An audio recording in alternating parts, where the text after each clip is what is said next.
অচিনাকি বাটৰ সুৰে মোক কি কথা কৈ যায় সৰু সৰু কথাবোৰে তাই মন মোহি যায়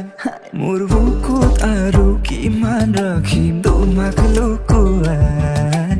অতদিনে সাঁচি থলো তোমাক যতনাই শেৱালি সুবাসত গধূলি বলিয়া হৰিণী নয়নে হিয়া মোক আহিলা বাটৰে ধূলি হৈ দোকানত চুমিলা তুমি মোৰ মন পখিলা অচিনাকি বাটৰ সুৰে মোক কি কথা কৈ যায় সৰু সৰু কথাবোৰে তাই মন মোহি যায়